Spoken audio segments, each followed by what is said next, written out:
Hi, I'm John DeVore. Welcome to the channel. Record review today. I feel like it's been a little while since we've done one of these. And also, actually, record review first. And then I wanted to do sort of an update on the Monkey House system. Because I know I've done a couple of unboxing videos, and there's been some stuff on social media where I've shown. Say hi to Orville. Orville's announcing his presence. There's sort of gear coming in and out, and I wanted to sort of do an update on that, including whatever happened to the Sugden MPA monoblocks. So I'm going to get to that. The record today is it's the debut record of Lou Rawls. 1962, Lou Rawls. So I was a big fan of Lou Rawls when I was a kid. His big hit was "You'll Never Find Another Love Like Mine," and that was all over the radio when I was a kid, and I loved it. And it was one of the songs, as a teenager with my voice changing, it was one of the few songs that I could sing along with easily. Like the baritone was right in my register, and it was nice to be able to sort of sing along to it. So that was kind of what hipped me to it. So it's interesting. So this is Lou Rawls' debut with the great Les Mccann pianist, Leroy Vinnegar, maybe one of the best bass player names ever, Leroy Vinnegar. It's such a good. I mean, as a debut, it's an amazing statement. His voice is already, like, his singing, his technique, and his phrasing is already, you can hear it. It's Lou. It has a maturity to it. Like, he really is. He's inhabiting these standards that he sings on this, like sort of bluesy standards on this. It's a jazz record. He, like a lot of people in that same era, like a George Benson, or there's a lot of people in this sort of era who came out, had amazing. They were amazing jazz musicians, but they consciously or not, or intentionally or not, or greedily or not, they chased money and made pop records after the early records that they maybe put out that were jazz. This is a jazz record, and it contrasts to a lot of the stuff that he was putting out as a solo artist on Capitol, which is, it's very pop vocally, jazz inflected pop vocals.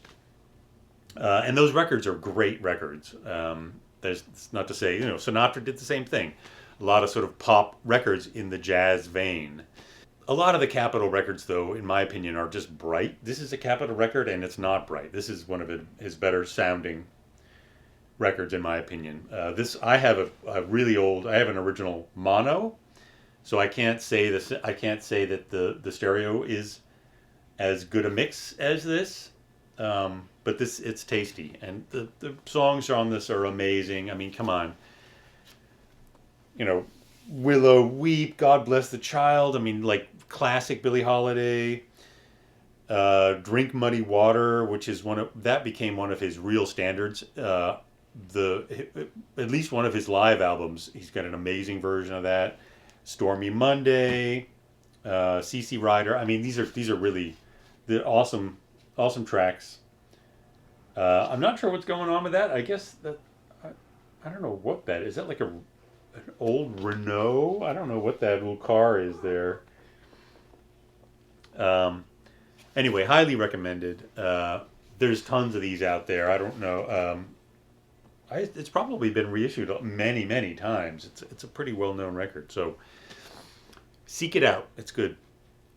I wanted now I want to address some of the stuff that's going on in the system here, the hi-fi system here in Monkey House, because it's been a while. So last week I posted a video of an unboxing. The unboxing was the Enlium, the new Enlium amplifier. So Enlium. They make an integrated amp called the Amp 23R, And their new one, their flagship piece, is the Amp 54R, and that's what the unboxing was. It doesn't really show up on the camera, and it absolutely doesn't show up in photographs. But the amplifier is actually a muted green gray. It's an amazing color, just beautiful color. It's a joy to use. It's really just beautiful. So if I want to just sort of echo the knob feel video that I put out a couple of weeks ago, it doesn't appear to have any knobs on it.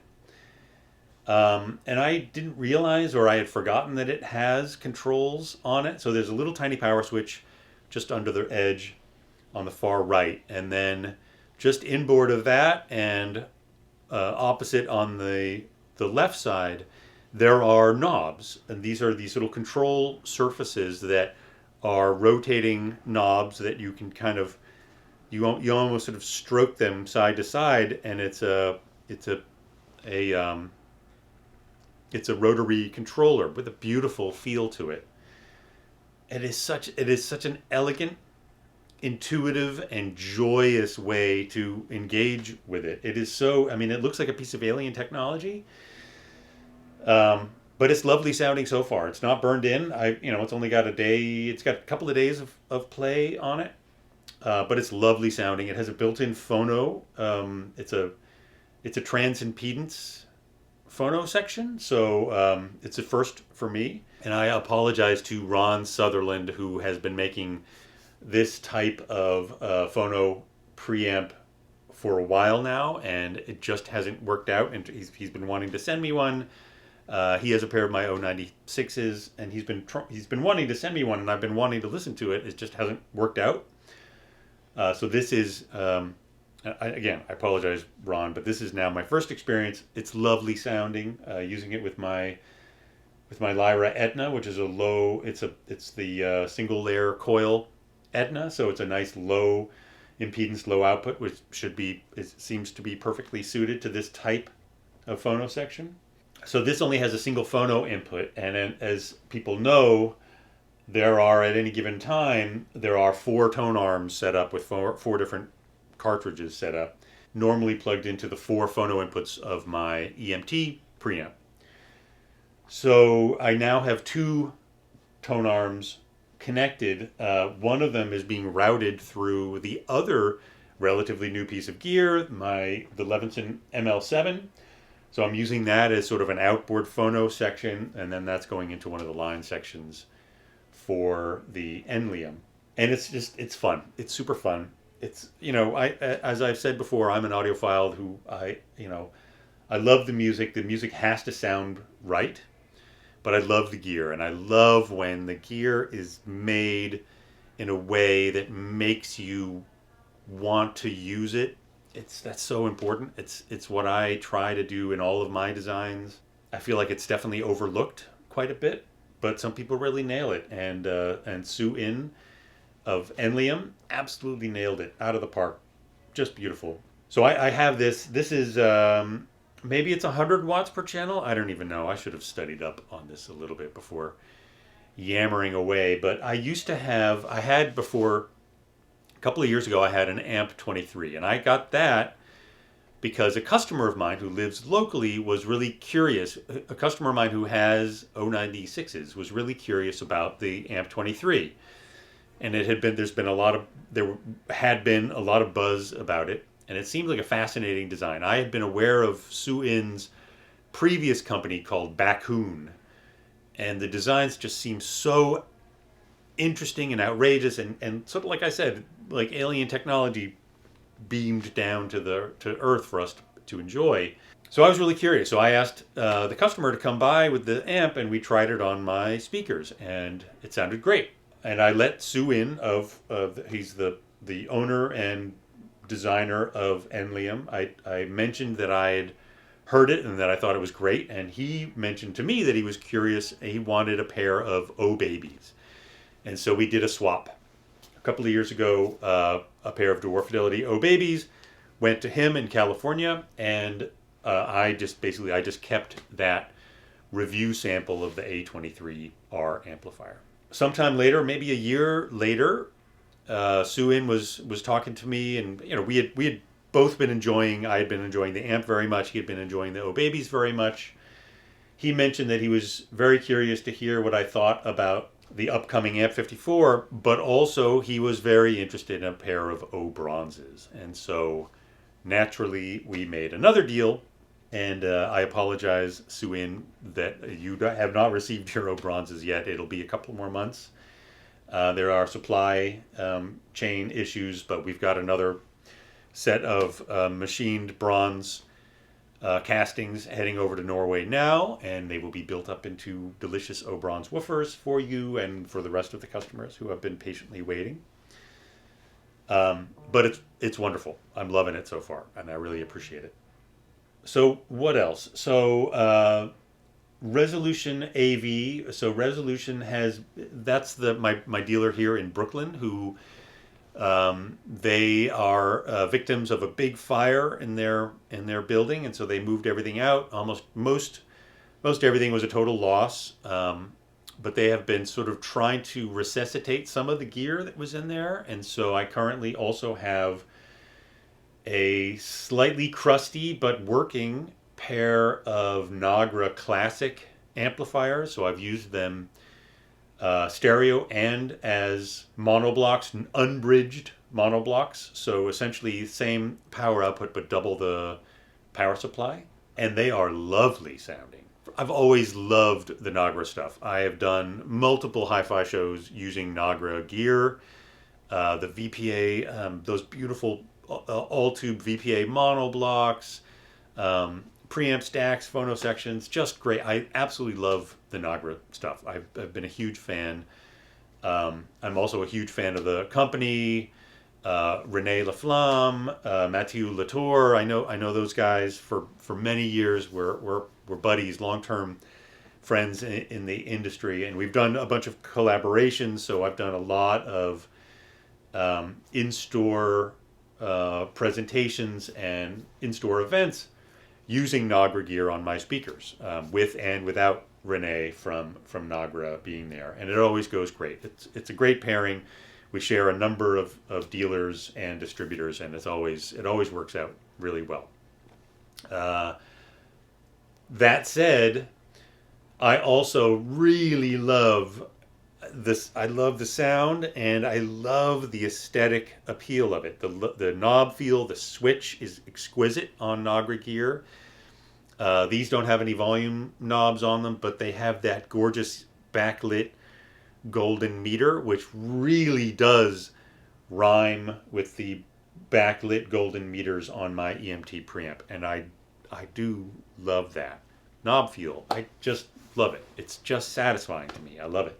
A lot of people have asked me what is going on with my Sugden monoblock. So a couple of years ago, I made a video of an unboxing of a pair of beautiful Sugden pure Class A monoblocks. So they're called they're the Master Class MPA4 monoblocks. I did in that video. I talk about why I had chosen them. That was also a barter. So Sugden was interested in a pair of speakers, and so we did that nice exchange, which worked out beautifully. But then I haven't talked about them. They haven't been visible in the rack, and the reason is burn-in. So I know I get a lot of pushback when I talk about burn-in. A lot of commenters are like, burn-in is bullshit. That's fine. You can believe burn-in is bullshit if you want. It seems like the earth is flat as well, but it really isn't. So burn-in is a real thing for me in the company.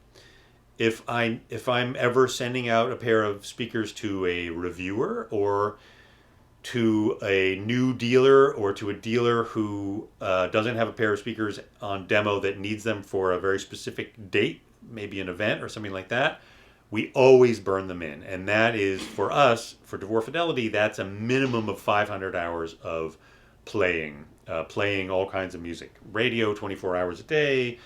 The burn-in rig is out in the assembly area, so everyone has their favorite Qobuz or Spotify playlists that they're using. And so it's a minimum of 500 hours in order to be considered burned in and sent out. I realized not long into owning those MPA4s that they really do need burn in more than any other amp I have had experience with. I probably put about 100 hours on them while I had them, and I could hear them getting better, but they weren't better enough. And there was a lot of things going on here, and I needed the system. And the problem with getting them burned in is that they're balanced only. So all the burn in had to be done via the EMT preamp, which is the heart of my system. And the system couldn't be offline to just be burning stuff in all the time. It needed to be more flexible than that. So what I did was I sent them to one of my dealers. So I sent them to a dealer, Beck Hi-Fi, down in Allentown, PA. They were already a Sugden dealer. They liked it, and he was curious about the amplifiers. And so I sent my amps down there for him to use and to burn in for me. And he burned them in, and his experience was the same as mine. He was underwhelmed by them. And I knew that they were going to sound great because I've heard multiple Sugden amplifiers before, and I knew that they had the potential to sound excellent. The Sugden A21SE, the Sapphire amplifier, they are really, really world-class sounding amps. So I knew they were going to get there. I just didn't have the means to get them burned in quickly. So he diligently put hours on them, and they got to a point where they were among his very favorite amplifiers, and he is loath to return them. But he's going to return them. He's bringing them back to me in December, and I'm eagerly looking forward to getting those amplifiers back in the system and doing some listening. So that's the update on where the Sugden amplifiers have been in my system. And I think that pretty much covers everything that's been weird in here. There's a couple of other things. I haven't done an unboxing or even a teaser photo, but I think I will soon. There's another tone arm in the mix. So there's a tone arm that's been in multiple videos. That's the Origin Live Agile. It's the 12-inch long Agile tone arm. I'm loving that. That was another barter with the Origin Live cats in UK. Worked out great for both of us. They've got a pair of O babies that I've seen now at a few different hi-fi events. So thank you to the Origin Live chaps. There's another British tone arm that just arrived also last week that I didn't do an unboxing video on, and that is the Supatrack. Supatrack? Yeah, it's not Supra. It's Supatac. It's the Supatrack Nighthawk, and I'm making an arm board for it, and that will magically appear probably on the Garrard, probably on the 401. I think that's where I'm going to put it first. I'm really looking forward to playing around with that. That is a super cool idea. It's a unipivot, but it's a vertically aligned unipivot. So the unipivot, normally a unipivot is like this. So if this is the tone arm, unipivot's going like this. Some of them have been like this. This one is like this. And so if the tone arm is oriented in this fashion, the unipivot comes at the arm post like this, and the cartridge out here, which is essentially sort of being pulled. There's a force pulling the tone arm this way by that record on the stylus. That force is countered by the unipivot. It's a brilliant idea, and I'm really excited to set it up and give it a listen. So anyway, those are all the things that are sort of happening in here. Exciting times. Things are great at DeVore Fidelity. A number of you, and I'm not sure why, a number of you commented on the last two videos that I seemed stressed out or not well. I am well. Both of my cats, I wish you could see them. I can't reach the camera. Orville is a limp rag on my lap, completely asleep, twitching.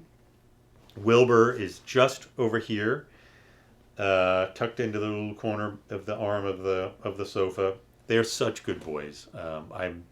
They've absolutely made a wonderful home here at the factory. I couldn't be happier with them. Really just wonderful. So anyway, I appreciate anyone. I appreciate all of your concern. Nothing to be concerned about. Everything's fantastic here. I really appreciate all of you. Thank you for watching. I will see you at the next video. Bye.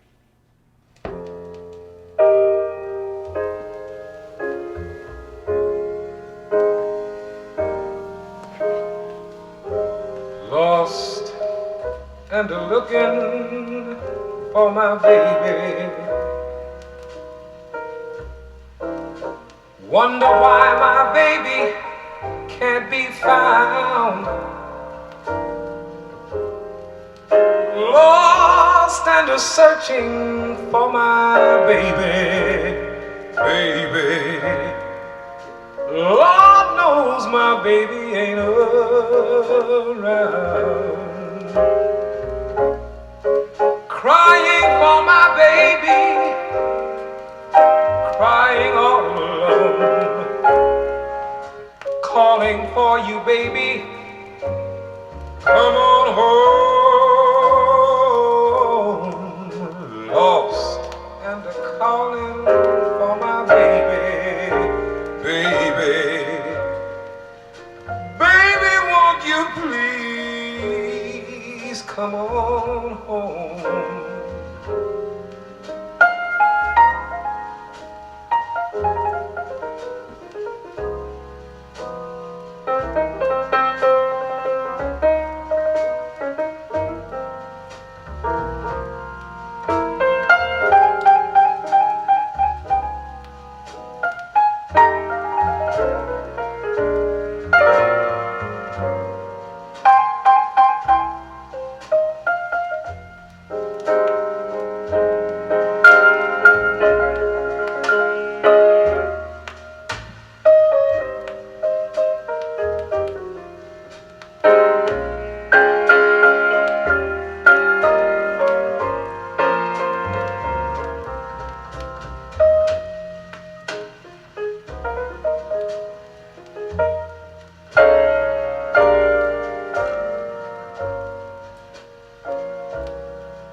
Come on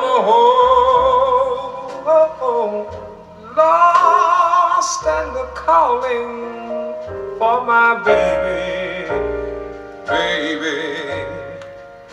Baby, won't you please come on home?